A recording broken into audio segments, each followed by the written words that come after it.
Hello, everybody, and welcome in to a hell-raising episode of Bloody Good Horror. My name's Eric, and I'll be your host for this evening, where we will be reviewing Hellraiser from Mr. David S. Goyer. He of 30 Days of Night fame. He made that movie, John. I don't know if you remember that. Are you talking about the writer? He definitely was not the director. I thought of he this year. directed it. No. Just kidding. What do I know? I'm just the podcast host, John. This is a. I don't even know if he wrote it, actually. Oh, it says story by. There you go. Got it. David Bruckner. Oh, Bruckner, fine. Same first name. It's basically the same person.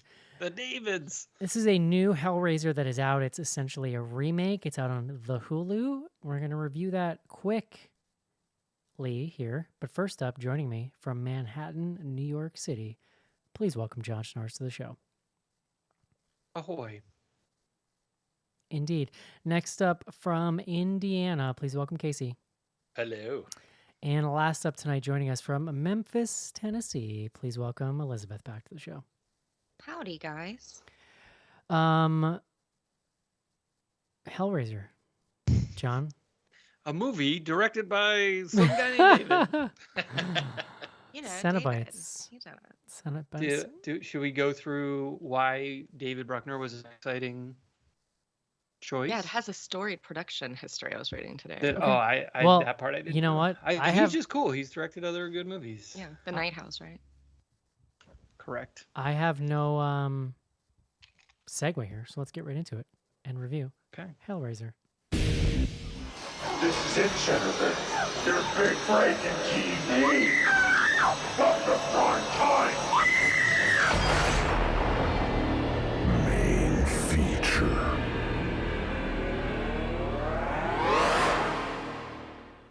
John, tell me about David Bruckner.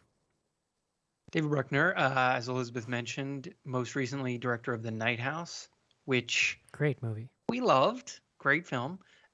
Previous to that, directed The Ritual. Remember that one, Eric? Can you remember what happened in The Ritual? The Ritual is the dudes whose friend died and they go out to the forest and there's like a deer monster thing. Ding, Yeah. ding, ding, ding. That's right. Not a big fan. Whoa, what? Hot take. I feel like we got to rewind the tape on What that. up, Like, dude? You might need to rewatch that. I one. liked It's the really good. I liked the monster. That was about it. it's cool. Yeah, that's a good one. Yeah, I'm gonna trust right here that you remember enough of that movie to tell me if you I just like told it you or what it not. was about. You may have to rewatch it. He's also listed as director on Southbound. Do you guys remember Southbound? I don't know if he Yeah. did all of it The or anthology. just. Yeah, I think he just did one of the. Yeah, he did one of the segments on that. Yeah. That sounds like a thing Yeah. I've heard of before. It was decent. That was We back when. reviewed it on this year podcast. Did we? You Yeah, did, I that liked it. was like late 2000s when they started bringing back the anthologies, like right around the 2010s. I think it was that. Well, he I also, don't know. I think he did one of the VHSs too. He did one of the first VHS. Yeah. VHS is. They're making a new VHS, John. Do you know that? Are they? Yeah, VHS 99. It's Well, coming soon. Okay, It's so like in a couple they're weeks. making more than one because I just saw a VHS like 83 or 86 or something being promoted. Yeah, I thought I Oh, saw like Jesus. 85 or something. Uh-huh. But I yeah, do kind of like. That's I one do. of those dates. First of all, I'm all for just dumb yearly franchises. Let's do it. Like it doesn't need to be brilliant. And even though I didn't love that last one, I do like this idea of like just a year, like VHS 79. Like who cares? It's kind of Yeah. fun because it gives you a place and Um, time to kind of set it in. Yeah, it's a nice. Yeah, It's a cool assignment for the.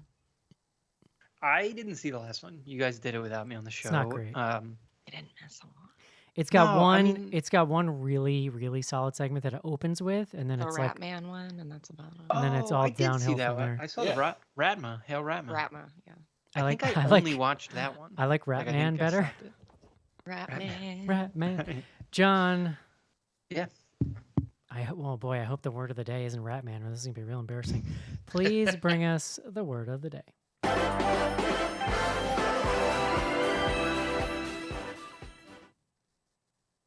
Eric, today's word, Leviathan. Leviathan. Leviathan. Comes to us from the Bible. Oh shit! Familiar with the Bible? Bible? Fuck. In biblical use, a sea monster identified in different passages with the whale and the crocodile. and there's actually and with the devil, excuse me. There's it's tied to a lot of things. A very large aquatic creature, especially a whale, a thing that is very large or powerful, especially a ship, and an autocratic monarch or state. Nice. Those are in order of sort of like least metaphorical to most As a metaphorical, I guess. child, John, I learned the word Leviathan from a Magic card, from a Magic the Gathering card. Oh yeah, that was like the strongest blue card. Yeah, it was like a big old whale, big old scary looking whale. Little 10-10 action, Yes. if I remember. All right. How have we never had this conversation before, John? Oh God, Getting me my excited. my over son here. is now trying to get into Magic. I'm not Oh. super pumped about it. Well, it's When I hear crazy. Leviathan, I always think of the Thomas Hobbes All right, political nerd. stuff. No, because I think I did really bad on that like paper or something. Yeah. It's just in my head to like. I think that's forget the- that. Magic the cards are state crazy now because it's just now. turned into like a you might say a Leviathan of like a business, and so they just release new sets quarterly on a schedule basically, and it's like here Yeah. you go, here's 4,000 new cards to buy. It's hard to crazy. keep up. It really I'm is. still processing Leviathan, so Royal Assassin, that was another good one. Hey John, why don't you tell me what Hellraiser's about? just gonna start naming Magic cards from 1991. Clone, that was my favorite. Clone, that was a good one. Hellraiser. I mean, I don't know how much time we want to spend on the series Hellraiser. We don't have to spend Originally, any, just tell me what this movie's about. So the movie, I should have pulled this up because I need the people's names. Riley is our main character Mhm. in this latest reboot, relaunch of the Hellraiser series. Riley is a recovering addict. I mean, I guess alcohol, but like some pills too. There's some pill stuff going on. She is living with her brother and like two other roommates. She is involved with a guy that she met in a 12-step program, which the brother frowns upon. Real cool guy. some- Cool guy. Excuse me? He's a real cool guy. Trevor, I think. Is that Trevor? Or is Trevor the brother? I don't know, John. I think Trevor's the brother. In any event. You tell me what I watched. In any event, so she's got the boyfriend. He sucks her into a plot. I guess was like a delivery person / he worked in a warehouse, and then the warehouse was getting shut down. There was one container left in the warehouse, and he's like, hey, we can go in there because that thing's been there forever. Let's just go like steal whatever's in there. But I don't know what it is. They go in, they open the container, they find one safe inside this huge container. Inside the safe is a box, and inside the box is the Hellraiser cube, which we just discussed pre-show is called the Lament configuration Well, no. cube. See, in the original series, push my glass up. They just Yeah, no, refer to please. it. Nerd, They just what? refer to it as a lament configuration. That's what they call it. In this movie, the lament configuration is one of the stages of the solved. There's like 5 or 6 stages of solving Steve, it. It's a cube. Let's It call has it. Let's 6 call it stages. the puzzle box. How's that? Yeah, it's the puzzle box. That's what I always like when I was talking about Hellraiser, which I do. a Yeah, they lot. call it. That's the. I would accept that shorthand. For Yeah, it. puzzle box is what I would have called. So they find the puzzle box. Ooh, I have one. I should have brought it. Of course you do. She takes the puzzle box and starts playing with it. Now, at this point, we have seen through flashback, or maybe it's the opening scene of the film. There is a gentleman named Roland Voigt, and Roland has a sort of like business collaborator. Her name's Serena. We see them using the puzzle box. There's even like I don't know if we get a Cenobite reveal in that sequence, but we see that Roland has created this whole like elaborate mansion with like cool architecture to basically just service his fascination with the Hellraiser box. So that's like kind of happening in the background. Now we see the box again. She gets sort of sucked into it. So the setup here, and this was, I think, different from, and maybe this is, I don't know, there's like 18 Hellraiser movies. I've only seen the first 2. So what of this is new versus like comes in from earlier films? But when you solve the box, a knife pops out. The knife is new. Yes. Okay. I like the name. There But have there been was a some. There scene have where been there was some, like blood no. There have been in the some. cube in the past. There have been some things with blood and sacrifices and stuff, but the cube has never actively attacked you like it does in this movie. Okay. It's also like kind of silly, like the way it attacks Yeah, you it's like because ping. it's like a gag gift that you would give someone instead Yes. of like a snake popping out of the cube. It's like a knife Mhm. stabs you in the hand. It's Um, like those like shock pins, like whatever the like Yeah, thing that yeah. you like click it. It's I mean the first time it happens, because it happens in that very first scene, it's pretty gruesome the way that it happens. And so what happens is when the box stabs you, your blood goes into the box, and you're now like property of Cenobite world. You know what's fun? You're not even to the convoluted part yet. I know. You just cut out the middleman and you just give the blood directly You're to like the you're machine. like it just in the setup still. Uh-huh. That's why I no, read mean, the synopsis 3 times before this. So okay, all right. So let's try to wrap this up. She then basically at first accidentally, but then she realizes she needs to advance the cube to its like last configuration, because at that point you get a congress with Ooh. evil god, whatever he's called, the Leviathan, and you get a wish. And so her wish at this point is to bring her brother back, whom she has accidentally condemned to Cenobite, torture. And so that's sort of the rest of the film, is like she's trying to like figure out what's going on, but she like sort of has this plan that if she can just get to the end, she can get her brother back. Many more things are revealed. That's where at like the middle of the movie, I would say, Yeah. at this point.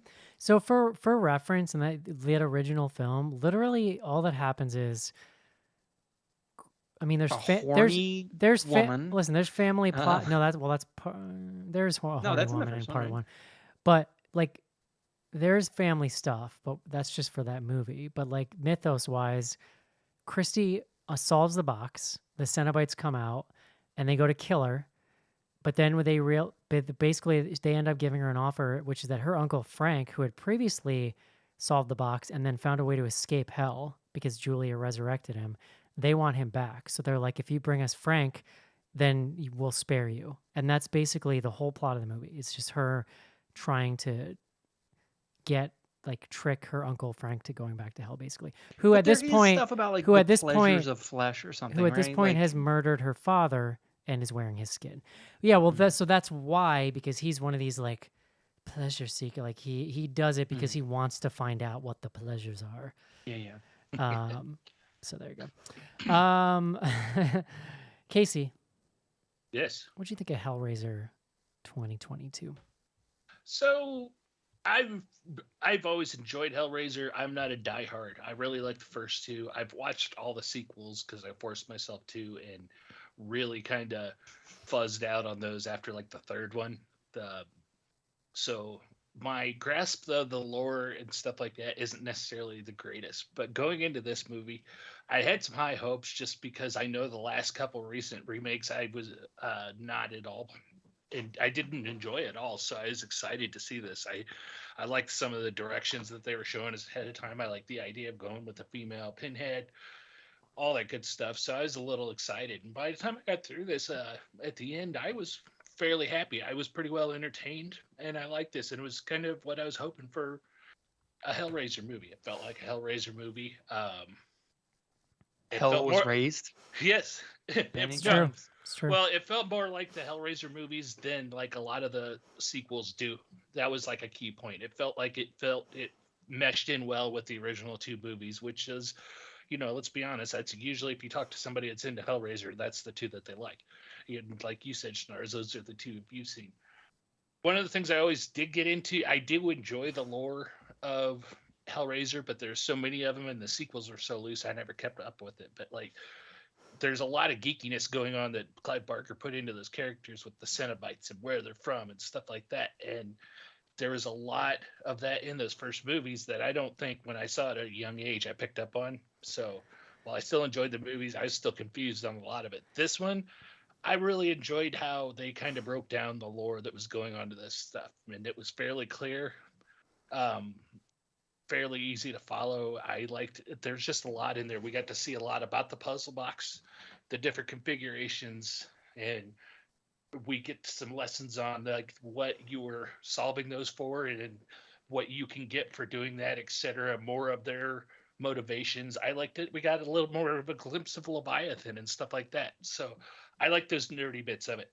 Overall, it was a solid movie. It's not necessarily my favorite movie. Wasn't necessarily mind blowing, but for a Hellraiser movie coming out on Hulu, I was pretty happy with it. Elizabeth. Okay, so I, for the most part, did enjoy this movie, and I mean, we can say like new to the Hellraiser. I mean, okay, let me put it this way.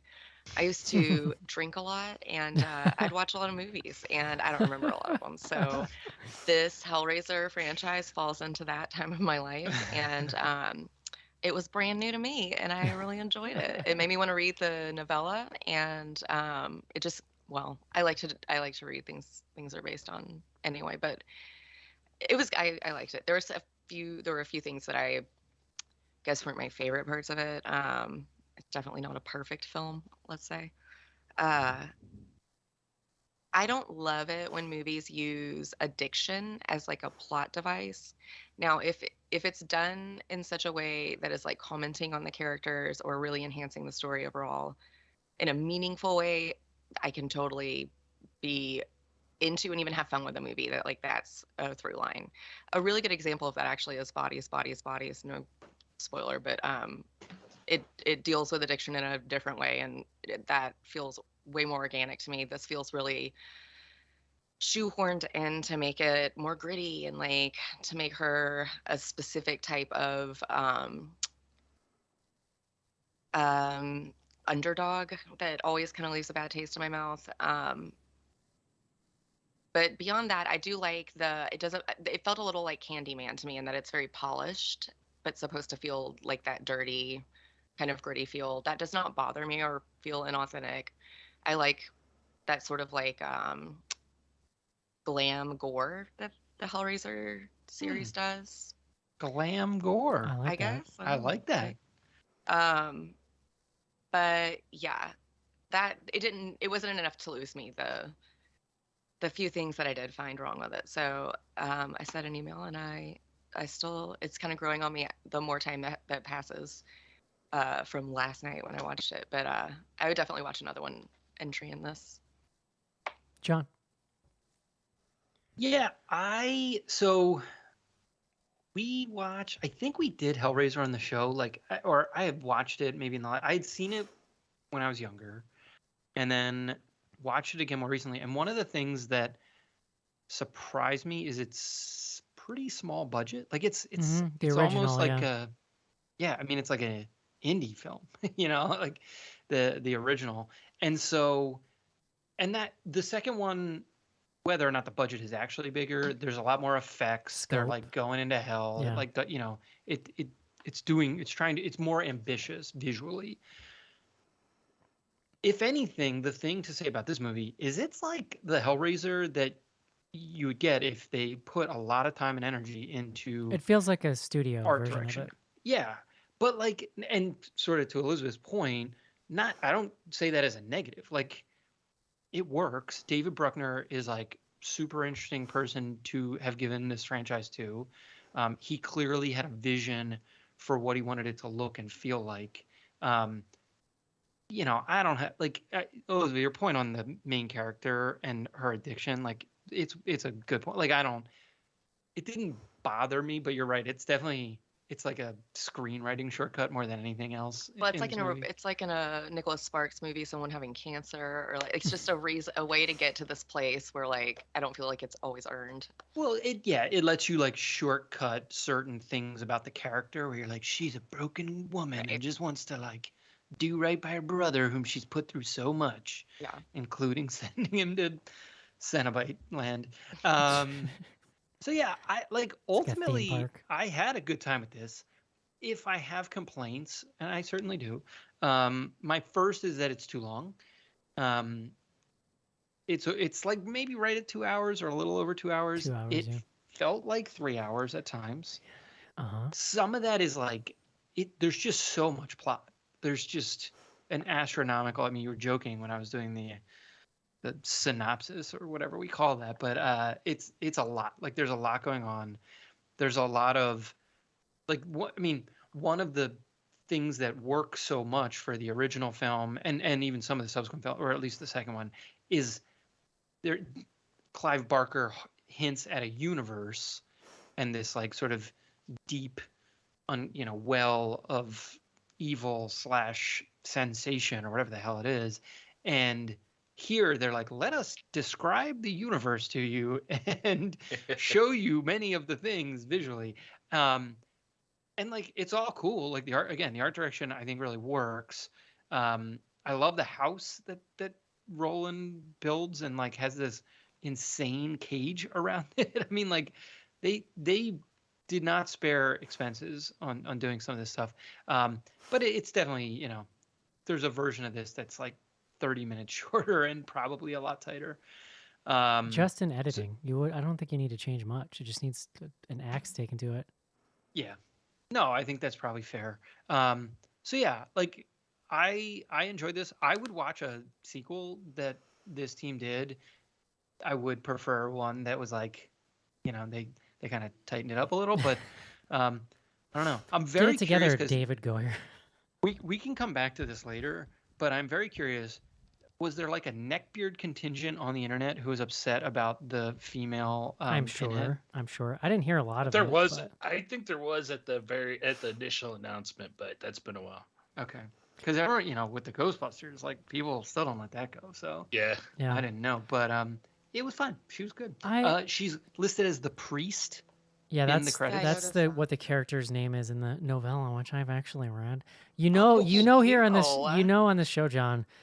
I read so little that I love to lord it over everyone when I Yeah. have read something. I have read the novella that this movie is Yeah. based on. Y'all, that means he read like 48 pages or I something. did it. I actually read it on a flight to like one of our meetup, like a Horror Hound weekend or something like that. Has Adds so up. few pages given rise to so many.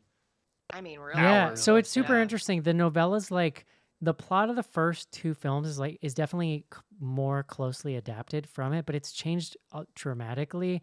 There's actually way more sex stuff in the book. Like it's a lot more about Yeah. the line between pleasure and pain in like a sexual way. Like it's very clearly like a book about like a horror S&M story, basically. But that is the first movie. Like when the things that are, and I, Yeah, again, I haven't but seen- it's probably been 10 it's years. since I more watched it, explicit but- in the book. Let's put it that way.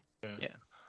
Real quick, Eric, before you get started, since you're our lore nerd here, going off of what John and Elizabeth were both talking about with the addiction angle, I have a vague memory that there is a mention early on in the films or in that novella where people with addiction they mentioned how they were kind of a target for them because they were already past a certain point. Interesting. as far Yeah, as- I don't remember that. See, I that, taped- See, Speed here's that the up. thing, because this is what I've always taken away from that these gives it more films. weight and would be different, I feel like, if that was like Well, a it- larger story. Here's the interesting thing, Your though, that point, Elizabeth, they didn't point that out here. but here's what I've always taken away from the book and the movies, which is that they're not typical slasher villains in the sense that they prey on people. At least like traditionally, it's more like they're specifically called by a person, and like sure maybe especially in the later movies. So like 1 and 2 really hews more closely to this, where 1 and 2 really is about Frank,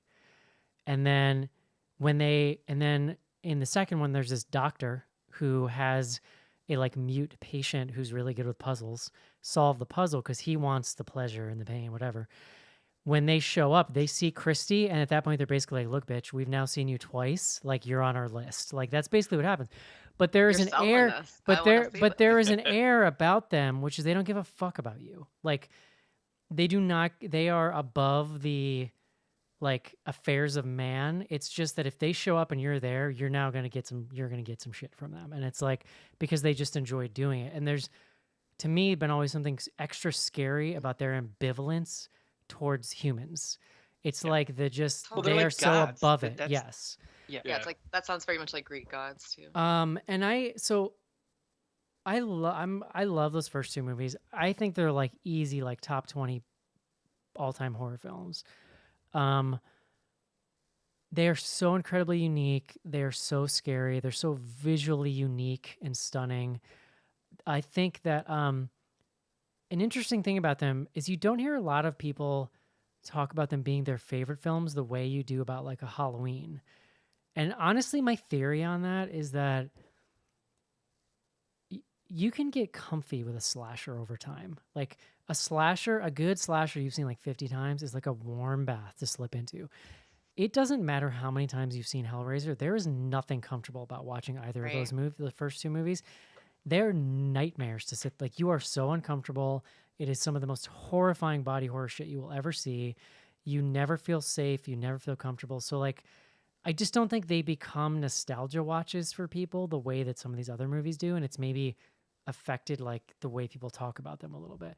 But it's like, I just think they're undeniable as films.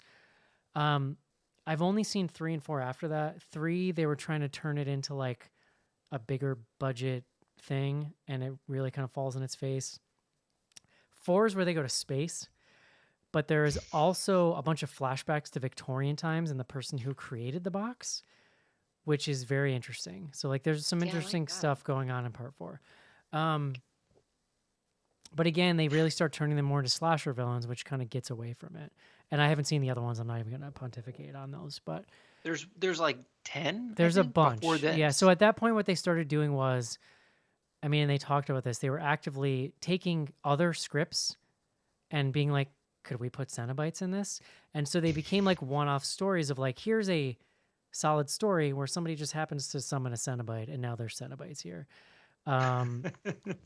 So anyway, for what that's worth, but I'm like 50-50 on this movie. I think that it is, man, it's so surreal watching this story and these characters get resurrected in this modern vehicle because they just feel so 80s and sort of like, for me, I guess maybe because I just haven't seen a new one in a long time. It was very kind of strange. I think they nail the Cenobite designs. It's interesting that they totally did away with the leather like fetish stuff, and it's basically just like they're all wearing like flayed flesh costumes, basically. Yeah. With different piercings and stuff. They're all great. The actors are great. I think Jamie Clayton is fantastic as Pinhead. I love her look. It's a really pretty movie. It looks really great, although it's really the orange and teal scourge in this movie is aggressive. Like it's the most orange and teal movie I think I've seen this year, which is pretty obnoxious. But I love the set design. I think that they bring a lot of it into the light in an interesting way, especially in the finale. And that mansion is so well lit. You might even argue like maybe a little too well lit, but it's just gorgeous. The design in that mansion. The little details like the puzzle. I really don't like the thing with the fucking knife coming out of the box. It's really corny. Yeah. It comes out of one side, one little spot, so it's really easy to not get cut. Like Well, she avoids it at a certain point. She's 70% like, chance you don't get cut "Gotcha." by that thing based on where it's coming out, and their whole plan is fucking foiled. Like they are relying on you accidentally cutting yourself on it, basically. So that's really silly, and I don't know why the thing had to have a thing. And maybe that was from the novella. I don't really know. It just seemed like a Come silly. on, it's only 48 I pages. You don't know. remember. It seemed like a This silly is your- detail, but other than that, I really enjoyed the design of the box, and I enjoyed. They show you a lot more detail of the transformations, which I thought was really cool. I think, man, there's the one Cenobite has like emphysema or something, and is making like the worst breathing sound known to man. It's, I mean, I think that there's, and this is really to the movie's credit. There are a lot of moments where the Cenobites are genuinely horrifying. Like, and I found them scary, and I found it suspenseful, and like kind of horrifying in that way that I think they're intended to be, which is this like Lovecraftian, unknowable terror kind of thing. Unfortunately, I think, I mean, I'm probably the most negative on the plot in the sense that I think it's a mess. Like, I think this movie reeks to me like it fell victim to audience screenings. Like people come out of this movie and be like, what? I don't understand the stages of the box. And so like some fucking screenwriter had to go in and write like 50 pages of dialogue they had to go reshoot. Like at some, Well, they literally, at one point, she finds a notebook, and the notebook just, it's all there. It's basically like a textbook. it is that someone basically wrote like about the that box. meme of Charlie Day from Always Sunny with his fucking Yes. board. But it makes way more sense. Like she looks at it, she's like, oh yeah, 6 But stages. it and doesn't this end stage," there you know. though. Like this movie should be 90 minutes. There is Here's a my question. They did go into the most insane amount of granular explanation about what happens and why. So why the fuck? Why did I have to look it up 3 times? because it's Like, like it doesn't it's make too sense. much information. It's Yeah, that thing yeah. narcissists do where they give you too much information to process, and then you're just like, I don't remember any of it, and they're like, you're a fucking idiot. So I know it's become okay. It's become a meme at this point that I want all movies to be 90 minutes. Don't let my ability to run any joke into the ground distract from the fact that this movie is 30 minutes too fucking long. Like, there's so much Scooby Doo bullshit in this movie that is boring and like, okay, a little for the plot, a little bit of Scooby Doo bullshit makes sense because our main characters are discovering this for us and like filtering it for us so that we understand what's happening. I get that. There's 30 minutes too much of it. It's crazy how much of it. And at some point in the beginning of the third act, you're like, holy hell, will something just happen? Like, can something happen, please? Then the Cenobites really show up and get in your face. And like, Pinhead was the only one that I could really understand what she was saying. The other ones, the audio is very weird. And I turned the subtitles on Hulu and they were 15 seconds ahead. So they weren't even helping me. So I had to turn them off. So I missed a lot of what the other Cenobites said. I did not catch. It sounded creepy. I couldn't tell you what the hell they said. Yeah, I think it was just like vaguely threatening. But yeah, like, it was just threats. but what Pinhead is doing at some point when we're in the mansion at the end is like laying out what she needs to do. And this is how I described it over email.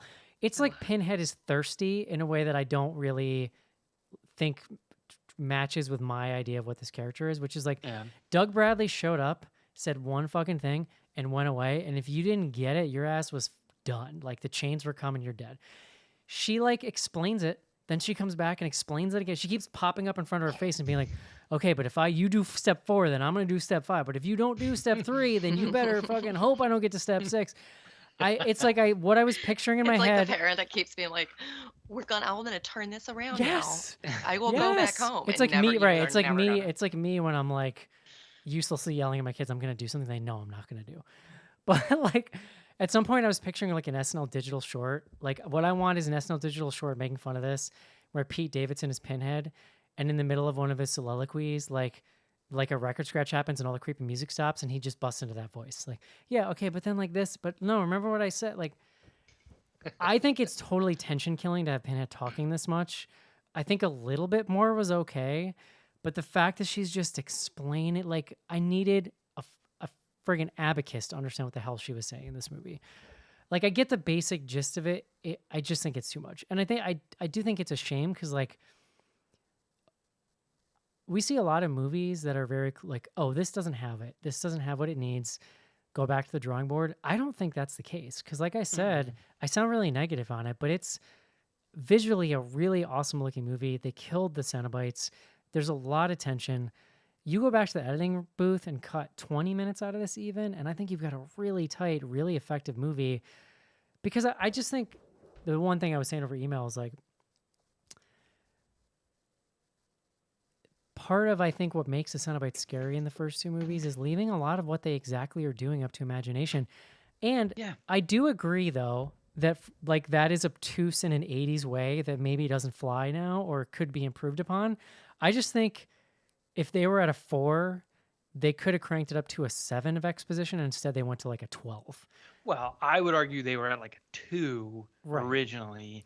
And I think you're probably right that there's like a studio exec or somebody at some level creatively was like, guys, if we're relaunching this series, we really, we got to introduce the whole lore. Like we got to get it all in here. Well, like to Elizabeth's And- point, they literally show us, or maybe you said it, John, they literally show us a book with it all written out, and she just goes over it. Like that's all I needed. I didn't need the Cenobites to keep repeating it for me like a teacher who thinks I'm not paying attention. Even when Roland, so this is like, we're going to go into spoiler territory. Even when Roland comes back, he has several Yeah. exposition sequences where it's Yeah. like, dude, we get it. Like Yeah, you're we in see pain. you're They're fucked up. torturing you. Yeah, Yeah. like you don't need to tell me what's happening. You've already Yeah. shown it to me. Also, like So we, it's have, I like mean, they also, show you and then they tell you. if we talk yeah, about buddy, the you have a train engine shoved through your chest. We know you're in pain. also though, if we talk about the gifts, it's hilarious. Like So the Cenobites. So when you solve all 6 phases of the box, you get an audience. Configurations, You get an excuse audience me. with Leviathan. Now that imagery is taken straight from Hellraiser 2. That The diamond. diamond Yeah. shaped Yeah. thing. So in Hellraiser 2, we see that diamond floating above hell. Like there's a Mhm. great matte painting actually in Hellraiser 2 that was like a maze. Yeah, yeah. And then it's not as explicitly drawn. Like I guess maybe the Dr. Channard character like talks to it kind of. I don't know. But like this is much more explicit. Like that is your final boss you're trying to get to in this movie. But there's 6 gifts and one of them literally is like love. Like that sounds fine. Why wouldn't you pick that one? Why wouldn't you pick that one over like train in the chest or whatever? That Well, was, he I will picked say, sensation. right, Yeah, That that was sounds what he picked. shady as shit. Who would pick that? right. That could Sensation, mean anything. But he's sensation, a stand-in for the Uncle Frank or whatever the hell. Yeah, You know, Shady Frank, Sensation- who that was his thing too. like sensation could literally be a colonoscopy. Like that could be anything. Like that could be No, like, well, I think that's the point. Is like right. this was a guy who's like, I've experienced all of the Well, yeah. sensations of. Yeah. It's this just funny life. because some of them sounded way more sinister than the other ones.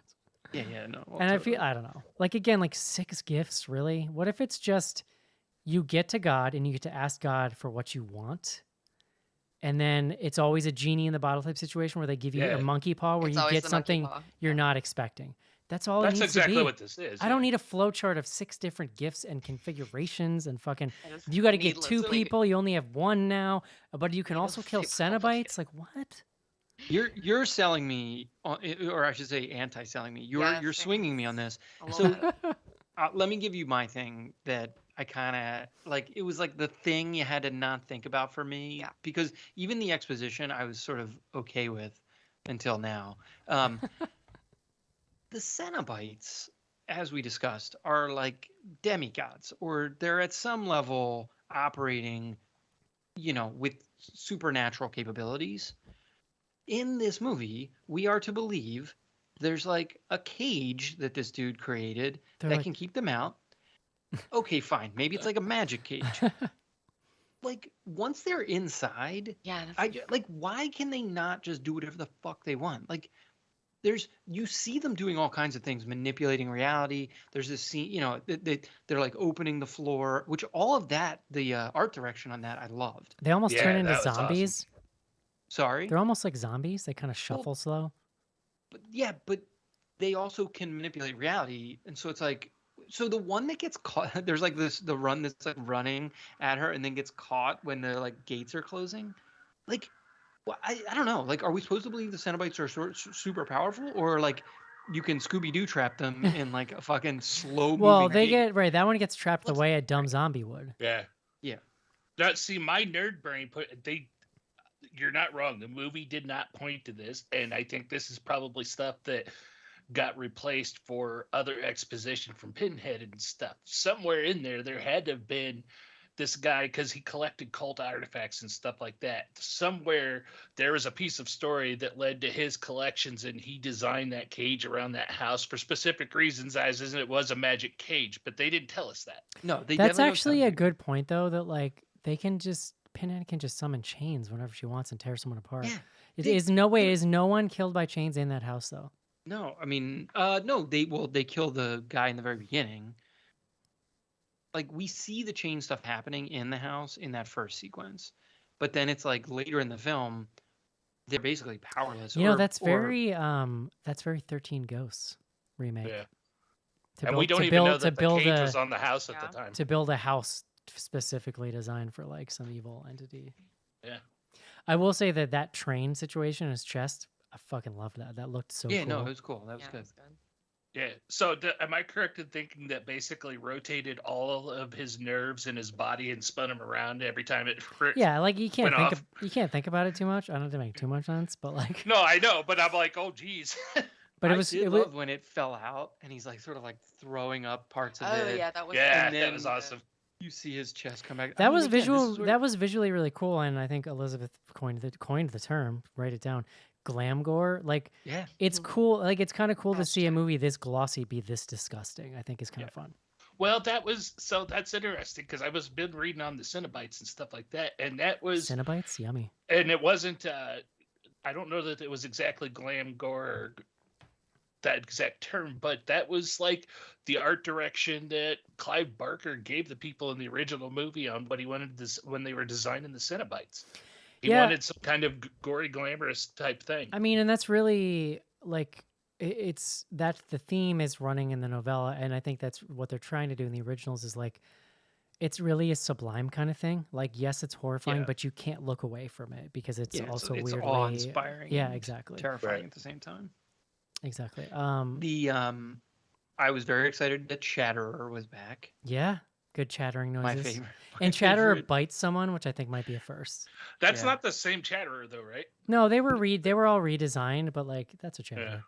They That's did pretty get rid of creepy. the one that was like a very portly baby. That would be Butterball. Butterball. That Butterball is you're talking about, freaky. John. Yeah. With the little teeny like steampunk glasses. Yeah. Yeah, there's Chatterer, Butterball, Deep Right. Throat, and Pinhead. Was there really Deep Throat? Really? Well, that was, for what I've read, that was like the on-set name that they used for it. Oh, interesting. Because she had their throat open. I do. So they used a couple of like brief motifs from the original score that they would pop here and there. It picks up more in the end, the very end. I wish they had just gone with the whole score because that original score is like an all-timer too, and it accomplishes again like it accomplishes amping up that sublime feeling because it's like really Yeah. awe-inspiring and beautiful, but also terrifying. I wish Yeah, they'd used that- more of it. And if I had to argue, that's one, and it's not like a serious knock for me. It didn't take me out of the movie, but this movie, especially if you love that first one, this one is a lot more glossier than that first one. Whereas that first one had a super thick atmosphere that you could cut with a knife, with that music and everything. It was very dreamlike. This didn't have Yeah. quite as much dreamlike quality to it. Yeah, I was I've been going back and forth on how I feel about some of the kills. Like some of the kills are almost Freddy, like Nightmare on Elm Street esque. Like Mhm. they're in a dream. Like in the older movies, it was always like the room would open up and then like it would be like a gateway to hell. But they play with it here so that they can sort of have people taken, like almost with other people around them not knowing it's happening, which is kind of interesting. Well, I mean, It's kind of They don't- cheating. I feel like it's kind of cheating, but they do that really cool effect in the car where the Yeah. people in the car fade away like into black distance Yeah. or whatever. Like but that's that's like this is back to my point of like the Cenobites can fucking make this car that's flying down the road into a gateway to hell where the people don't even know what's going on, and then they can't. I don't know. Just Yeah. deal with the people at this house. I don't know, John. Have you ever tried to magically bend rebar? No, you don't know. You know, it seemed Fair. crazy to me that so they go and they track down at one point the lady who used to be like the helper for the billionaire, like she helped him get victims and stuff. She's in like a assisted living home or something. Everything that she knows, it seems wild to me that she was just like, I'll take it and get rid of it. Like I'd be like, bitch, get the hell out of here with that thing. She then takes it and like willingly gets cut with it, basically. And she never really Whoa. even recoiled from it, did she? No, like I thought it was an accidental cut. no, it That is, was- but why? But if you know what that thing does, why would you even put your hands on it? Oh yeah. Yeah. Just be like, Right. get that away from It me. would be much So, more, I feel like, It Follows style, where it'd just be like, hey, it's yours now. Have fun. Bye. My other question there is, did she know that Roland was still around? Because she indicates that she basically like put the box in that warehouse that she owned in that thing so that no one would find it. Yeah, I don't know. That's a good question. But then, so Roland, yeah, never mind. It is revealed that like Roland tricks that guy into go getting it. So Well, since we're She into must- spoilers, yeah. what do you Yeah. guys think of the twist? Wait, that Roland is still there? No, that No, the that the guy. guy. I guess it's not that huge. It's a pretty good Like, twist. 8,000 things happen in that movie. It so actually surprised me that he was like in on it. Basically, he was like Yeah, recruiting. yeah, Yeah, yeah. bringing It- people to. I was good with it. yeah, Yeah. it was unexpected. It's like Yeah, it surprised me. the movie here- is like I don't know how to say this. The movie's like mean to her as a character. Like she's already going through so much, and that's almost just like the ultimate like fuck you to that character. That just like you've been tricked the whole fucking time, dummy. But Yeah. then she takes agency Sure. by like Yeah, sacrifice. sure. So this was the other thing. Now I'm just like finding the things that I didn't like. I have that effect on people. The rules. So they spend all this time explaining the rules to you. Then there's two things that happened where I was like, what the fuck? Like, how does it? At one point, she stabs a Cenobite with the box, and that Counts. Yeah. the That's Cenobite gets sent. that's didn't one of my love that's one that. of my beefs. Yeah. So okay, so there's that. Then there's this sequence at the end where she's allowed to like sacrifice one for another. It's like, why? Like, Well, that's the problem with giving us so many rules. Then if you even a little If you bit contradict break one, yourself, like yeah, I'm paying exactly. attention. I wasn't before, but now. Right, because like, in the This is original back movie, you're to- just like, sure, this makes sense based on the information you I've get been rid of given. that like red button thing where you just get to be like magic. Yeah. Or Yeah. whatever. Right, Like, right. When you give us that many. When you tell us that there's this much logic to it. well, and they like they I think it is the Pinhead one stabs the main character Riley like fourth. So if you're like doing the math, you're like, you know, we need to get to 6 victims. She's like the 4th victim, and then they're like, you need to give us 2 more, or we're taking At that you. And it's point- like, Right. why? No, Like, why well, does she get to be the That one was the shit where decides? I'm getting a countdown from Pinhead of how many people you've killed. I'm like, bitch, this is not. No, see, doing what you one think of it the is. earlier expositions from Pinhead, I'm pretty sure she told her that first time, you've been marked for sacrifice, but if you don't want it, you can mark another. And then after that, she was in the flow, and they. But my they point kept is, like, telling her, Why does she get that choice, but other people don't get that choice? Right. And here's the, so okay, so this is you're making me kind of think of this too. In the original film, I liked this about the original. It's not like there's rules. It's like you literally can kind of barter with them when they show up. Like they don't Yeah. show up and go, "You summoned us, you're gonna die," but you could also do this. Like she begs them, and then she's like, "Wait, I can get you friend." Like they're literally negotiating, which is kind of Yeah, cool. that's a lot more effective. but I mean, like with the sacrificing somebody else, I guess for me, we saw him sacrifice somebody to the box at the very beginning of the movie. So when she told her you're marked or you could sacrifice somebody Like, else, I'm like, well, yeah, that's part of the rules. Pinhead you can is sacrifice like- somebody else. Pinhead in this movie is like the head of HR. Like she shows up on your first day of work and tells you all the shit you need to know. And then when you forget it, she shows up helpfully throughout the movie to let you know in case you forgot the rules. For the same reasons, if you take those rules at their literal basis and whatnot, I didn't have a problem with her stabbing that Cenobite too, and it counting as a sacrifice either, because they didn't really specify that couldn't be them. It's kind of like the reverse of the genie game, right? But it's their own That's- people. Like, why would they? And they don't have souls. Cenobite, do Cenobite have a soul? Like, I don't. Right? Do they follow like human? Yeah, that's a good question. I want to back up just for a second because we're way past Do this at this Cenobites point. have But souls, actually? No, I I'm- did I liked the characters. Like, largely, I think I do get the point about the addict thing being sort of. That's just like a great. no, that's I a get thing it. for me. But And again, I just like I've seen a couple lately where that's been a thing, so I'm just Yeah. hyper Yeah. aware of It like, just is felt- it effective or It felt, in the very least, outside of the box for me from the typical like group of teenage friends that all go Yeah. to school together. And like I thought there was some like emotional weight to like the relationship between her and her brother, and like the way that he's like sort of trying to be there for her, and then he in a moment of anger kicks her out, and that, you know. So I think like, and you know, a lot of that does tie back in the end, because that's her whole motivation, is to try to save her brother, although that Yeah. doesn't work out See, great. But I really like the main character because how she got sucked into this and everything. She was very vulnerable. it's like not And for- Yeah. it's not black and white. Like these characters are all Mhm. like, she in particular is gray in a way that felt fresh and interesting to yeah, me. Mhm. but she's very vulnerable, and not to say that she's weak when she's vulnerable, but I just took it as her vulnerability and what she was going through made her more susceptible and easier target for them. So it Yeah. was easy for her to wind up in that situation. Right, but like she's not. But that's key though. She's not targeted by them. She's targeted by the guy. Right, you're right. They're only after her because she just happened to get stabbed with the little penis thing that pops out of it. Ah, okay. So that is a significant. That's true. I Still didn't will. 100% Ding. understand. The guy was basically like Roland paid the guy to go get the box base and then get it to the last configuration. She then like takes the box when they find it, and so she kind of inadvertently gets sucked in. I don't know, like was the guy backtracking on what he had to do? Okay, so Yeah. when he runs into Roland, they have a whole conversation where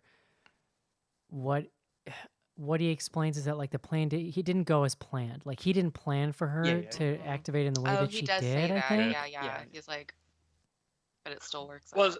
and that's my complaint because about I the think at that rules, point too. hadn't. Oh man, this movie's so fucking. I'm sorry guys, this is so confusing. I think Roland had already activated it, right? Because that's how he get the thing in. Was he trying to Well, like he got all the get? way to the end. Was he trying Yeah, to he's get? been through it once. But he's so trying to he's get to the trying to end get more again. victims again, like. He's trying Yeah. to get to the end again so that he can have the Congress with Leviathan.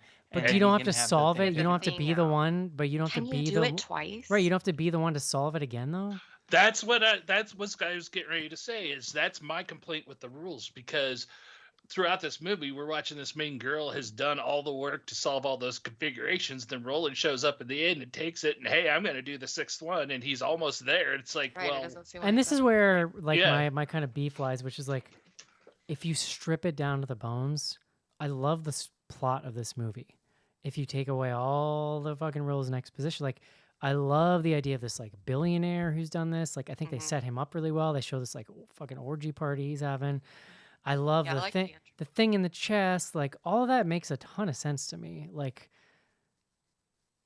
it's just all the details around it that sort of fogged my brain at some point while I was watching it. And like, okay, I found this movie to be kind of scary.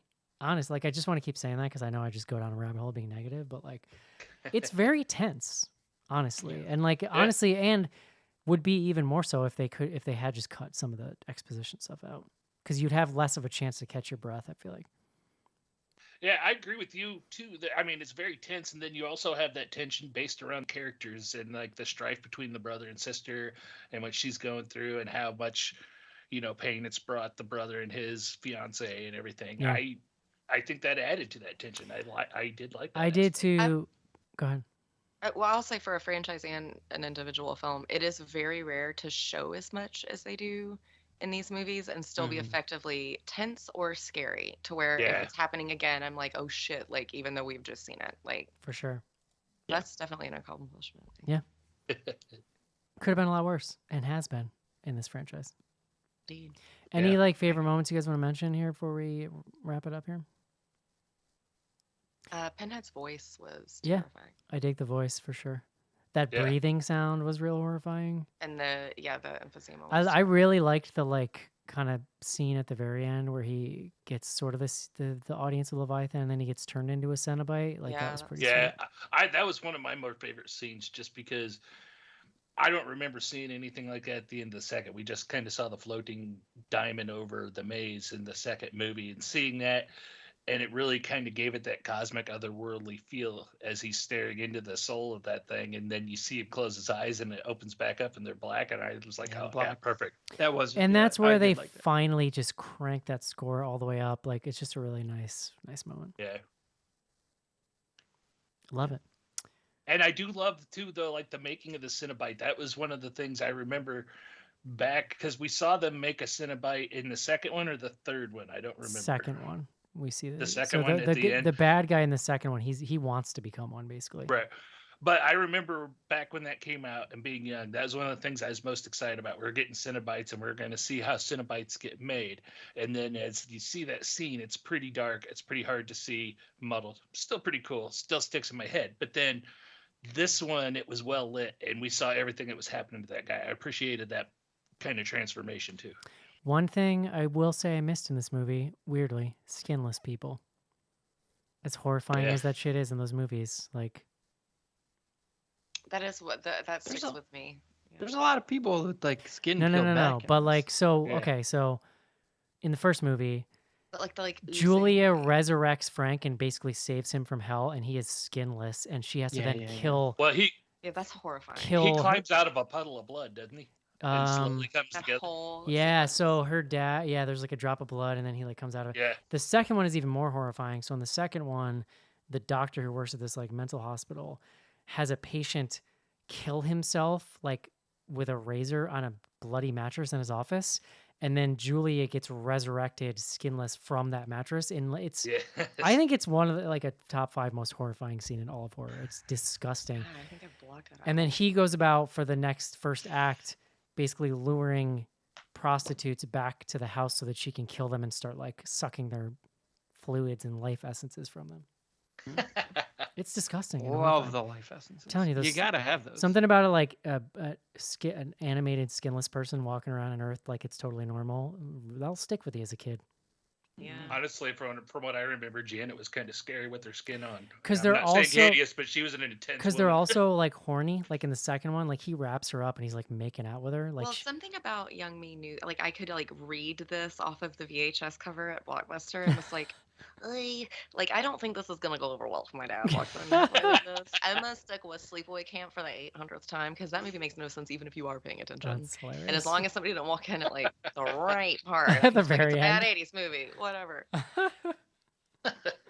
Amazing. All right. We're going to hit my top 10 list, I think, on the way back here. Ooh. Let's Hello. take a quick break and do some fan mail. He's a man obsessed with having the perfect family. I'll do anything I can do to keep my family together. But his obsession hides a deadly secret. Never talk about your past. We don't have a single lead. The guy is smart. We won't have anything to go on unless he does it again. All we need is a martyr around here. Shelley Hack and Terry O'Quinn You're a very bad girl. in a thrilling tale of suspense. The Stepfather. Tuesday at 8 on KST Washington.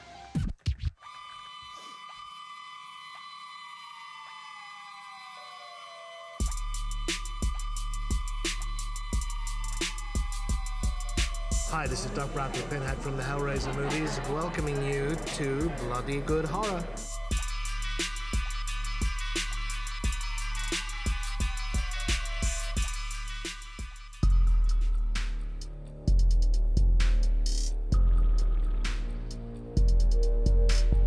Send feedback to info@bloodygoodhorror.com or on Twitter using hashtag AskBGH. Join Patreon to get back episodes and much more. Patreon.com/bloodygoodhorror.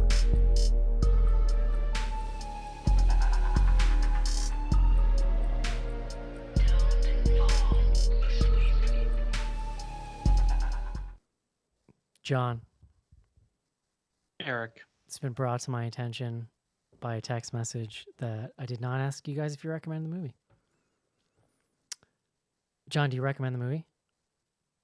God, during that conversation, I went from a yes to maybe a no. God, that makes me horny. I think I'm gonna say yes because that's where I came in. so close. And I was sort of like, yeah, like I would tell people to watch this, and here we are. I'm telling them to watch. Casey, I'm gonna say yes. Elizabeth. The right, yeah. I mean, if you would like a scary, intense movie to watch for the season, yes. Yeah, I agree. It's Halloween season. Throw it on. If you had said no, John, I would have said no with you. I just want you to know that. I'm looking at my top 10 list. You were gonna say no, but And then then put you it go on your top 10 list. phone. No, I don't think I am. So like the only thing that I would bump at this point, number 10 is Watcher. I just watched that. And if I'm like holding those two movies up, like Watcher is like real suspenseful and has a killer ending, just like an amazing ending. This movie is so trafficking in my just love for Hellraiser that like if you take that away, do I really think it's a better movie than Watcher? Is that why things go on your list? And I don't think Is it it what is. you enjoyed? Well, for now, I'm gonna leave Hellraiser in my like bumped list. I have my bumped list.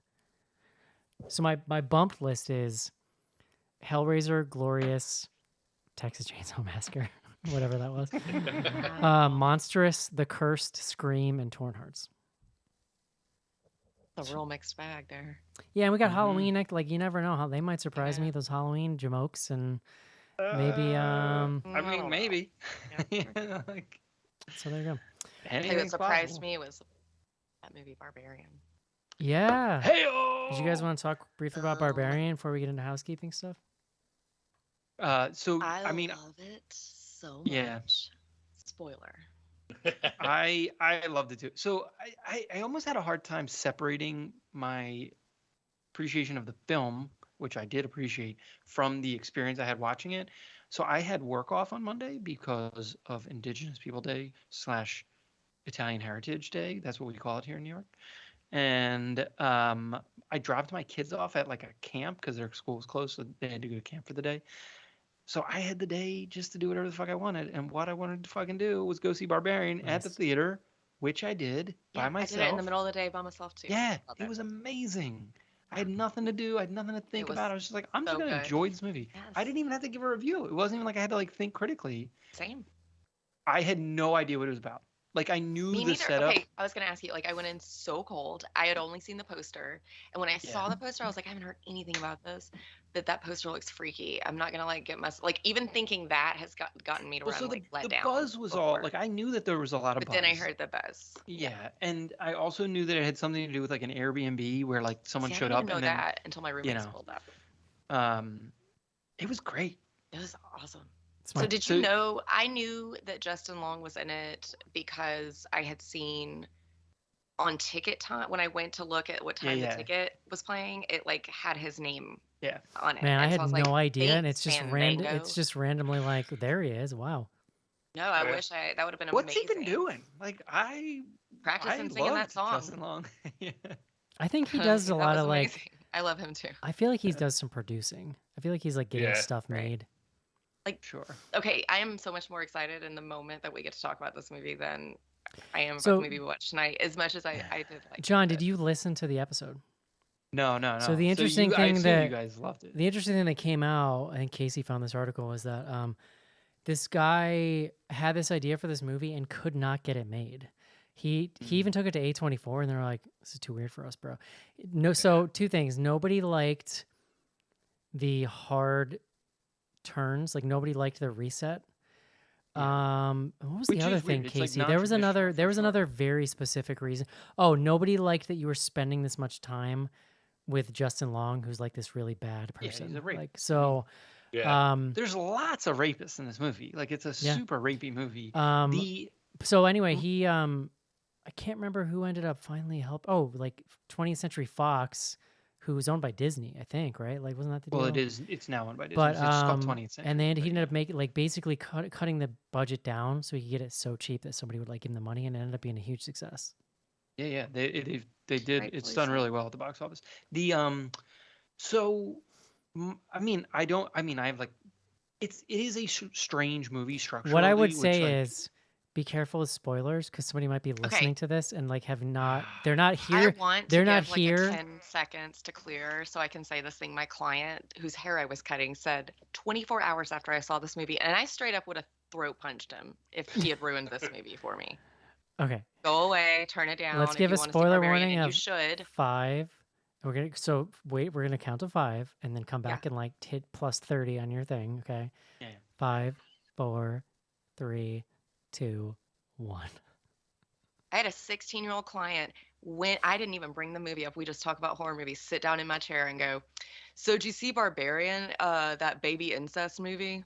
Well, all right. So that was my he took everything about the movie that was like you didn't know was going to happen or was a thing, and was just like, "Oh yeah, that movie." And I was like, "Yeah, I'm glad I have because I would be hella mad at you right now if I had not." It's sort of like a demented Don't Breathe. Yeah. A little. Yeah. We mentioned Don't Breathe because Don't Breathe is also So set. has in anybody Detroit. heard the real life true crime, like crazy fucking story about the guy who kept the girls in his basement but now, in Austria? But now we're nearing our 30 seconds where people We're might at be 30 coming seconds. back now. Okay. I'm rewatching Kimmy Schmidt right now though, and that I believe Rachel did bring up at some point that it was like a true crime situation. Yeah, that it you was should look based up on. anyway. Yeah. That's John, it's my current number one so good. 3 horror film of the year. Number Not 3? number 1. Number 3. What's above it? Interesting. That's a great question.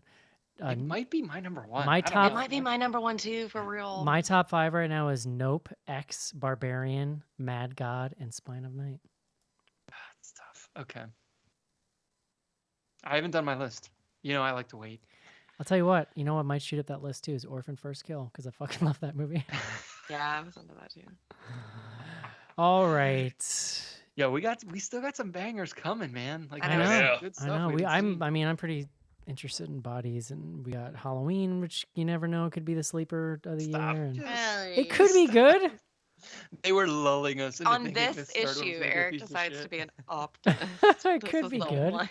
because I want Halloween. Wait till Eric sees that it's like 2 hours 40 minutes long. Because I want Halloween to be good. Let's ask Siri right now. That would be great. Well, really quick. Hi Siri, how long is Halloween Ends? This is not a paid ad. It didn't work. She says it was 11 months ago. Oh my God. That's fucking hilarious. Oh boy. You Just dummy. because, with the way Eric's talking, when we get to this episode, I just want to remind everybody that I was the one after the middle Halloween movie that was hoping Oh, out that they man. still had a plan and we're coming to a good finale. I just want that stated for the record. So And I was the one who wrote it off. I'm not hardcore. feeling It's an hour great. and 51 minutes. I'm not feeling great because it's an hour and 51 minutes. And as you know, Yeah. John, I have a theory that there's never been a good movie that was an hour and 51 minutes. Yeah. Not a You're good- either 2 hours not a good plus one. or you're 90 minutes, and anything in between is fucking horseshit. Oh, Get your shit Yeah. together. we'll see. Anyway, we got a bunch. What's up? Now I'm curious what everybody's looking forward to. I mean that from. Bodies, Yeah. for sure.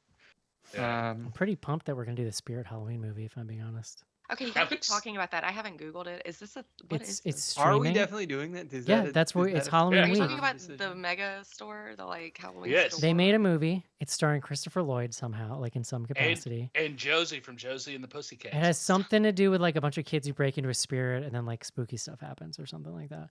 Okay. It's not? streaming. It's coming out. I don't know if it's out yet, but it's gonna be out. Yeah. It's yeah. It looks delightful. The Fall, I'm very excited about too. Oh, yes, I do want to see that. Wendell and Wild. I was making a pitch to Eric and Casey over email about this, but it's the guy who did Coraline and Nightmare Before Christmas. Oh, nice. The main voices are Key and Peele. Oh, Interesting. I'll have to. My kids. on Are, Netflix. my kids are obsessed with Coraline. I'll have to check. Is that out now? Yeah. I think it's going to be out before Halloween. I'm pretty sure. Wendell and it's Wild. called Wendell huh? and Wild. Wendell and Wild. Yeah. Interesting. Have you guys seen? I haven't watched a trailer, and I don't know a ton other than like the log line. But the poster for this movie, Piggy, I think looks fucking What? great.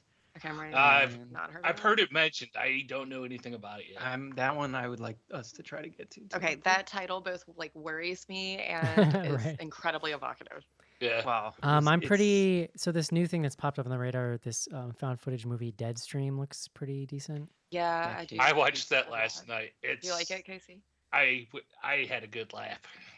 Is it anything like Video Dead, which I just watched for the Ah, BGH scare? that's a great segue. 'cause- Go ahead, Casey.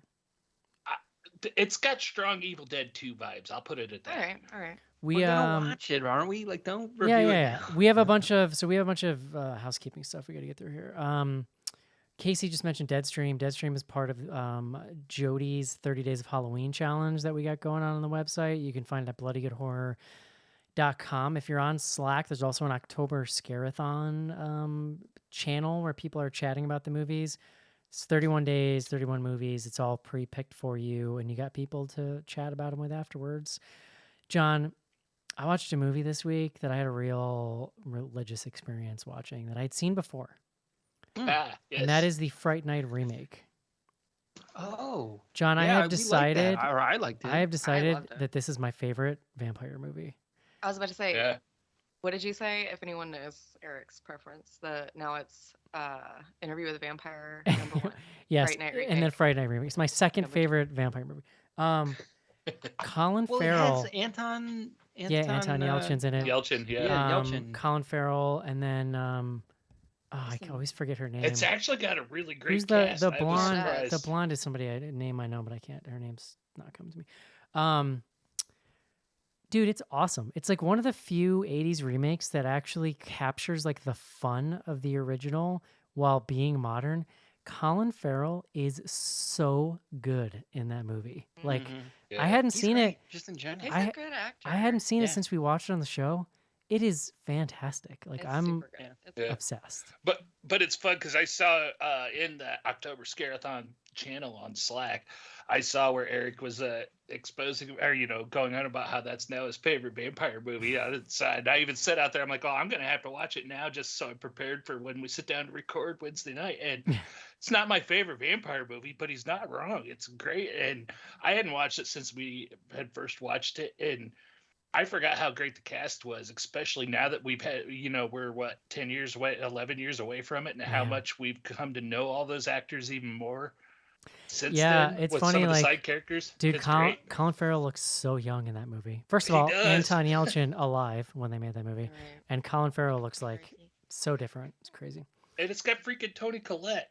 She's great in it. Yeah. That's Yeah. who it is. Yeah. Tony Collette is like Killer as like a thirsty I remember MILF. trying so hard to round up some friends to see that in the theater. But I get like 2 movies a year with my friends that'll go to the theater. And they're like, it's a remake. It's not even going to be good. The last remake I'd taken them to was bullshit. I can't remember what it was. But I was like, fair enough. Didn't go see it. Then watched it by myself on like a Sunday afternoon and was like, this is like banger. Like, I'm pissed I wasn't responsible for taking people to the theater to see this because everyone would have loved it. Yeah, it's very good. So yeah, check out the 30 Days of Horror challenge. It's probably called something else. October Scareathon, I think is what it's called. Yeah, I think it is. Other Halloween stuff going on. We've been talking about this the last few weeks, but we're giving away gift codes to HalloweenCostumes.com, John. This is for patrons only. You got to be a part of the club, and we have pulled winners randomly from our Patreon pool, and here they are, John. Winner, well, let's go in reverses. So, winner of the $25 gift card, Frank from Ohio. I'm going to be messaging all these people after the show. Winner of the $50 gift code, Clementine. I don't know where she's from, but I assume she knows who I assume we only have one patron named Clementine. I love that name. And the grand prize winner, John, $100 gift code to HalloweenCostumes.com, Rich from Tennessee. Woohoo! Where Elizabeth is from. So there you go. Go Tennessee. Thank you to all of our patrons who are supporting us. We love you. And if you want to get in on the action, check out patreon.com/bloodygoodhorror. You could get a streaming high definition video of this live stream show every week. You get access to all the back episodes, the Patreon feed, which actually has a new show coming, John. Yeah, so check that out. That'll be soon. I'll talk about it once it's like actually ready. I have to do some stuff for it. Yeah, patreon.com/bloodygoodhorror. We have no emails tonight. Caitlin from Kissimmee sleeping at the wheel here. Let's go. Casey, season. She's got other shit to do. Casey, what's on Twitter? All right, we've got a few tweets tonight. Ask BGH is our hashtag. First one comes from @Schnecky91. Now, I'm going to guess that nobody here's heard of this because I don't know it either, but we're going to go for it. Have you guys ever watched the Fox Werewolf series from 87 to 88? It was like the old Incredible Hulk show with a werewolf. I loved it and really think that a reboot without CGI on a Hulu, Netflix, etc. would be great. Man, deep cut. No. Yeah, I do not remember that, but I'm curious. Same. Yeah, no idea. All right, coming up next from @JesseRad. If this version of Hellraiser had DVD extras, do you think they'd spend time showing how all the Cenobites were created? That would be cool. Yeah, I'm assuming that Jesse's asking like how they were created by Leviathan, maybe, but I know a lot of people like lament the loss of DVD extras, and I know there's some company like Criterion. There's companies out there that still do that stuff, but obviously like it's different now than it was. I'm not sure that I love like. The only ones I would really get into were like feature like Trauma used to make documentaries that were this longer than the movies. Like that's the kind of shit I want a real ass documentary. That's what you want is a trauma documentary. They are amazing. But like that is what you want. What I want though is like a realistic, like in-depth look at the making of a movie, not a 20-minute featurette that's just selling in the movie I already watched. You know what I mean? Well, that was my problem with them. Like, I would have gotten excited for them, except for how often they were just like a commercial for the movie you've already watched. Yeah, like, right, exactly. Yeah. It's not enough time put in for production. But I know like a lot of people, like commentary tracks were never my thing, but I know some people were like super into those. Commentary track? I like the commentary I can do a commentary track. Yeah. I'll tell you an amazing commentary track. Just trust me. The Twilight movie, the original, I never did any of the rest. Because Robert Pattinson and Kristen Stewart, who are both amazing actors that go on to like just illustrious careers, both are so fucking over it and like trying so hard to talk about anything at all with the director. And she's just like, cool, we're here, right? We're doing it. And she's like, oh, look at my nostril in that movie. That scene, that's so bad. It's really entertaining. I love it. Next up from Skizbot. and this is kind of funny. It'll tie into the episode. Did this give anyone else flashbacks to 2001's 13 Ghosts? Boom. I was half expecting the gang to find Matthew Lillard and Tony Shalhoub getting it on in the fuck room. Or like just a random ghost with her boobs out for no reason. Yeah. Just a naked ghost. All right. Next up, at 4-Color Craig from the Holler Boys. Was it me, or were these characters essentially yelling every line and falling over a ridiculous amount? There was a lot of falling over, including Cenobites, I feel like. Yeah.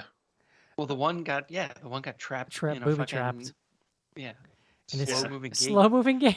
I was just gonna say that. There's we didn't even talk about. There's a scene where Riley like squeaks out underneath the Cenobite as its feet are like wiggling underneath.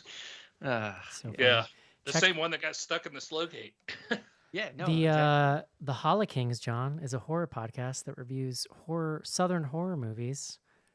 And their theme song was made by me. Yeah. Okay. It's a good show. How about that? How many Southern horror? I might have to look up the list here we're working with. They're Tennessee too, aren't they? They're from Tennessee, yeah. You've got at least like 12 of them from Texas Chainsaw Massacre remakes, right? It's true. Yeah, I guess I'm curious, like what qualifies? Like, does it have to be like set physically? John, in the you should film listen. itself, or made? You should listen to the show, John.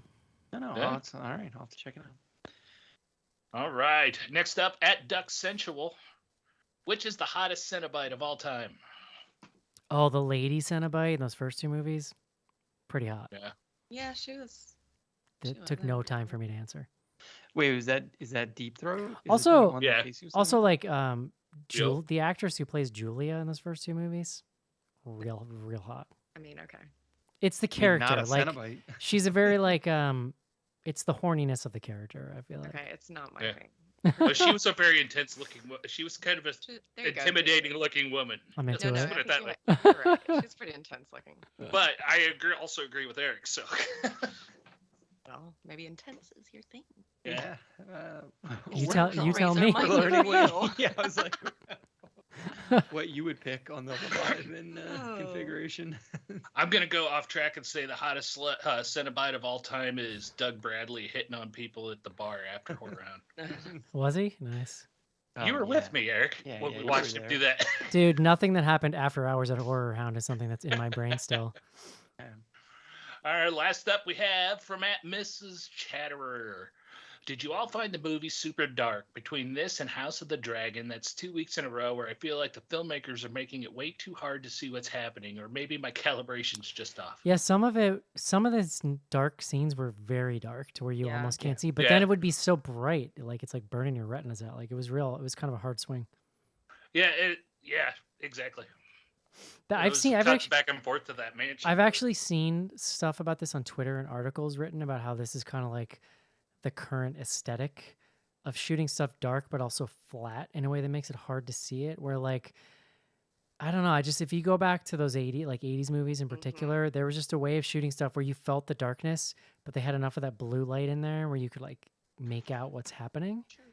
Well, you could probably argue that modern TVs, because I mean modern TVs, LCDs and stuff, there's always, if you get into nerds, there's a lot of debate about the true blacks and stuff like that. So there's even that quality of those that muddle. I also think it creates a problem with streaming, because when a stream is compressed, it's going to do that by combining sort of like pixels near each other that are the similar colors.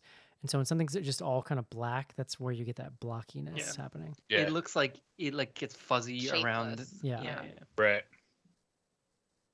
All right, that's it for Twitter, Eric. Love it. We're also on Instagram, where all the cool kids are. First question, a real thinker. Is a hot dog a sandwich? I think I was always at yes. Yeah, yes. I mean, it's meat in between bread. Like I think, yeah. Yeah, it's in a bun and has toppings. Yeah. What else would it be? What would you call it? I mean, I could make an argument that's a taco. I was gonna say, would you call it a taco? Well, this was like, what was it like 2007 when this was like a huge thing on the thing? internet? Yeah, exactly. Oh. Maybe it was later than that. I don't remember. Which gift would you have chosen? Love. Okay, so you sent me Elizabeth the list here. So the gifts are Who would not choose love? life, Knowledge. You are SNL, like you are literally, you want pain, I think, if you're not life, choosing love. knowledge, love, sensation, resurrection, or power. And so sensation is some variation of train chest or whatever. Power is they turn you into a Cenobite. I choose Resurrection is you get to bring somebody back, I guess. But obviously, clearly, they're going to be some kind of like Pet Cemetery situation like that. Yeah. Well, what I wonder is like knowledge. I can understand how that could go because the knowledge doesn't necessarily mean good. Like they could teach you That some is, shit like, that I would feel like ruin the your easiest life. to go bad. Right. I don't totally get how love goes bad or life like that. I don't totally understand. Life, you could live forever. Who wants to live forever? Maybe someone loves you that you don't want to love Yeah. you. Think a Oh. crazy stalker. Okay. Sounds like a real monkey paw Or situation. everyone Well, loves you. okay, Yeah. okay, fine. That would not be ideal. You know, look, I thought about Okay. this for 20 seconds. So, I guess I should answer this question first. Would you open the box? To which I said, hell no. Like, no. No. Wait, which box? Like the puzzle box? Would you pick up the box and start messing with it if you had any idea what it did? I probably wouldn't either. Someone just told me there's weed in it. Like, why would I be picking up this box and messing with I mean, it? so like you guys weren't there last week, but I was like, I'm not going down that hallway in Barbarian. I don't care which one of you is trapped That's down a there. little. See, Yeah. I think I may get curious enough to be like, okay, fuck, what's in it? Like, Hell no. I don't know. It hard depend on my mood in that exact moment. But I'm not messing with the box because I've I don't seen think I'd- I've seen Hellraiser. So no. That first barbarian kill Oh my when God. she's in the John, I Yeah. literally was sitting in the theater, only person in this entire theater by myself, just like with my mouth open and my hand over my mouth, Yeah. not breathing for I like did a hoo 40 boy. seconds. Then I watched Justin Long enthusiastically enjoy the best convertible ride of his life until a 20 phone seconds, rings. yeah. Like that movie is it jerks you on so much. I love it. I love it. Oh, that's I great. just love it. Notice you haven't been numbering the episodes. Why the change? I just thought that was an interesting process question. So that Apple and most of the other ones now recommend you don't put numbers in the titles. That you stick the title basically to like SEO stuff, keywords, things that are going to get people to listen to it. They do track the episode number behind, like you put it in. But if anybody's interested in that info, I keep it on so every show has its own page on the website because it gets featured and that information's on there for some reason you're interested. And they're all numbered in the classics folders. What would be your Cenobite motif? I said fiber. Do you really get to What pick? was that?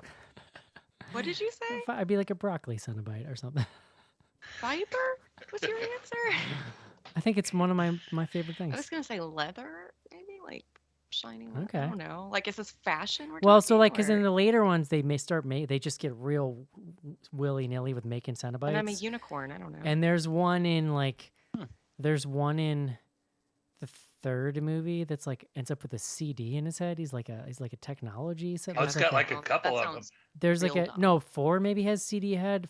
There's one in 3 that has like a fucking webcam for an eye. Like they get real dumm at some Yeah. point. Okay. Oh, it was a They're full that dumb, then camcorder, I'm gonna not just a be- webcam. It was a camcorder. You're right. It was like a old school style A hairbrush. hairbrush, like a dryer. Mine's probably going to involve hair. Casey's the weed Me and Cenobite. Casey can be like a pair of Cenobites. I'm Maybe going I'm to. just like a. I just show up skeleton. looking like an Uncle or Cousin It. I picture John as being like a mutilated Mr. Monopoly. Like definitely a top hat and a monocle, but like real Monocle, but, horrifying. Like with the eye coming Yeah, out but the and stuff. the monocle's like embedded in the skin. Like right, the monocle's made out of like a skin flap like from like some bone. other part of your body. Yeah. Yeah.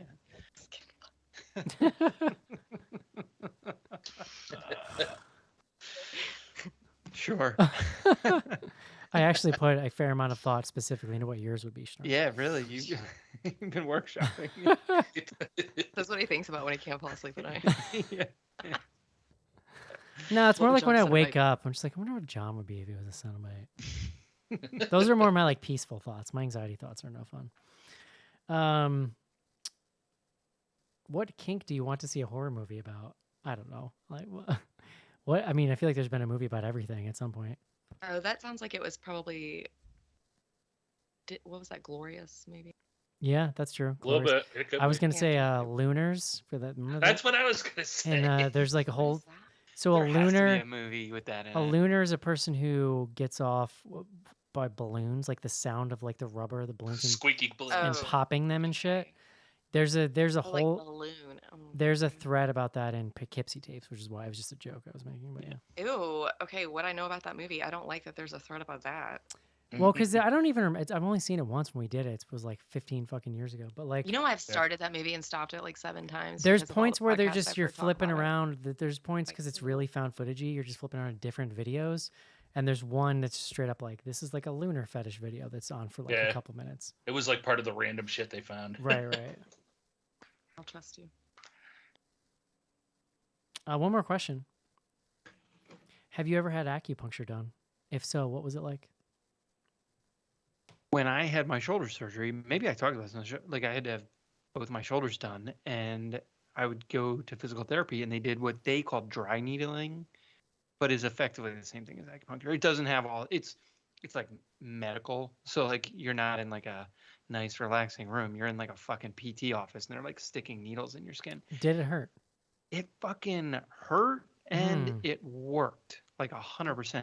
Because like my muscles were so fucked up from this surgery, and like you're in the like immobilizer, like you can't move for a while, and then you're like training your arm to work again. And they would just like jab these little tiny needles in exactly the muscles where you were tight, and yeah, it worked. It definitely you should helped. try that. Well, I was saying like I've been having a lot of back pain, and I've been thinking about it. But now that you're telling me it hurts, I don't like things that hurt. Well, But I if mean, it works, you Yeah, should- like fucking anything hurts, right? Yeah. Like Life having back hurts. pain hurts. Like, okay, fair, fine. it's at least in my experience, it's for like loosening muscle. It's like a version of massage. Like if Yeah, and I just don't know if that's my issue. Maybe who the hell knows what my issue is? it's I'm more falling apart. aggressive than massage. Oh my that's for god, sure. I'm a mess, John. I don't know But what my it issue was is. cool. Fascinating. recommend. I would try it. I thought about I it. would go get it again. My Honestly, it insurance is just makes covering me it for a think while now. so. It just makes me think now of the tricky Final Destination prequel that doesn't tell you it's a prequel until like the last 5 minutes. Because that one guy dies that way. No. I don't know if I've seen that one. Which one was that? We did it on the show. It's real good. That's the one with the elevator, right? It's the one where like you just think you're watching Final Destination movie, Oh, the and then in the wraparound, last like 90 seconds you find out it's a prequel to the first one. Oh, It was like a brilliant kind of like rope it up. It's Spoiler not even alert. that it's a prequel. It just like ends where the first one begins, basically. I mean that's That's a prequel. yeah, then. but it's not like it. When I think prequel, it's like it like it's not expounding on explains- anything, right? Yeah. Sure, fair enough. And then you're like, right, everybody had flip phones. It's just fucking good. It's a great movie. I love it. That's also got the scene where the girl's a gymnast and she's like flipping on the bar, and instead of landing, she just squishes into a pile of meat bones on the ground. Like she just hits the Yeah. mat and goes Gravity. Yeah. great. Yeah. Physics. She suddenly is on Yeah, Mars. you hate to see it. Yeah. With the meat bones. I love it. All right, guys. Next week, Halloween Kills. Ends.